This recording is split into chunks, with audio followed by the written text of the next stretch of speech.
évidemment que c'est pourri la continuité pédagogique. Plus tu as d'enfants, plus c'est pourri. Moi j'en ai 3. Tuez-moi tout de suite. La continuité pédagogique, si t'es prof, t'es au bout de ta vie. Tu vas entendre le président de la République annoncer que les écoles sont fermées. Et là, tu vas te dire, ça pue. Tu vas entendre le ministre de l'Éducation dire, oui, bien sûr, nous sommes prêts depuis des mois. Ouais, grave, on est prêts. On est méga prêts. Tu vas avaler une demi-boîte de Lexomil. Tu vas réécrire tous tes cours du 3e trimestre pendant les week-ends. Et ensuite, tu vas passer tout le confinement à te faire engueuler par ton rectorat. Donnez-leur du boulot!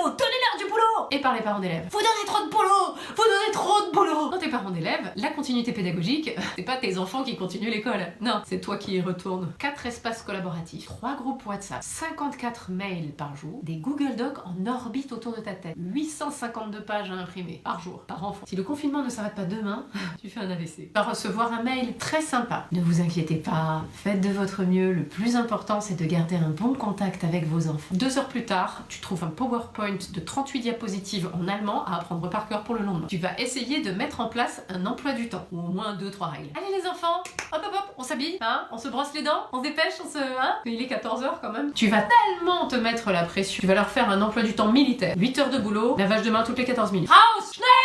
Du jour au lendemain, tu vas être prof de français, de maths, d'histoire géo, de sciences et vie de la Terre, physique, d'allemand, d'anglais, de technologie. Écoute chérie, c'est quand même pas compliqué de fabriquer un moteur hybride, hein? Comment ils font les enfants chinois? Tu vas aussi être cantinière et animateur à la récré. Oui, parce qu'ils vont vouloir une récré. Moi je les envoie jouer à l'épervier 2 fois par jour dans la salle de bain. Je vais te régler. Tu vas devoir relire 3 fois la consigne d'un exercice de maternelle. Alors, si j'ai 3 pois bleus et 3 pois blancs. Ok, donc 3 pois bleus. Tu sais quoi mon chéri? On va plutôt faire l'exercice où il faut colorier le petit singe. Le regard de ton enfant à ce moment-là.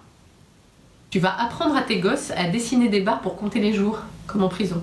Ce soir les enfants, si vous êtes sages, je vous raconte Midnight Express. Tu vas essayer de tout transformer en occasion d'apprendre. Alors là les enfants, on va essayer de calculer le rayon de notre dernier rouleau de PQ. Et le problème est, compte tenu du nombre de feuilles qu'il reste, à partir de quel moment est-ce qu'on s'essuie avec la main? Ah non mon chéri, par contre on touche pas les flageolets. On les garde.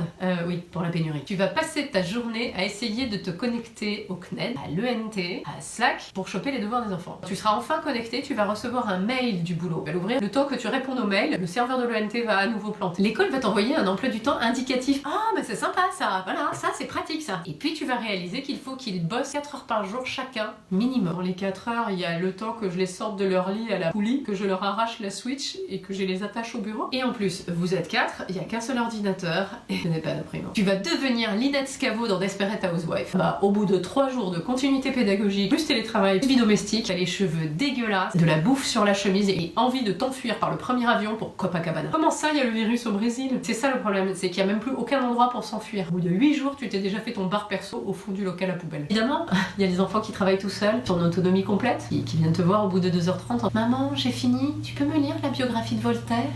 Mais ceux-là, ils vivent pas chez toi.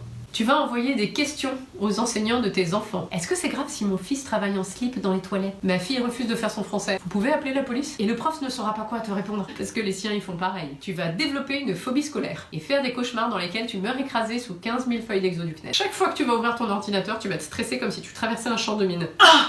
Un mail du prof de maths. Oh, c'est les fractions. Oh, je suis touchée. Non, vas-y, Jack, laisse-moi mourir ici. Tu sais, de toute façon, ils auraient jamais dû me donner le brevet. À 15h, tu vas essayer de te mettre en télétravail. Tu vas apprendre des trucs que tu t'étais pas du tout donné la peine de mémoriser quand t'étais toi-même à l'école. La photosynthèse. Et tes enfants vont t'engueuler parce que tu piges pas assez vite. Maman, fais un effort, ça fait 4 fois que je t'explique. Difficile quand même, c'est pas... Au bout d'un moment, scolairement, tu vas complètement craquer ton slip. Tu vas réaliser que la table de 8, par exemple, tu la connais pas à fond.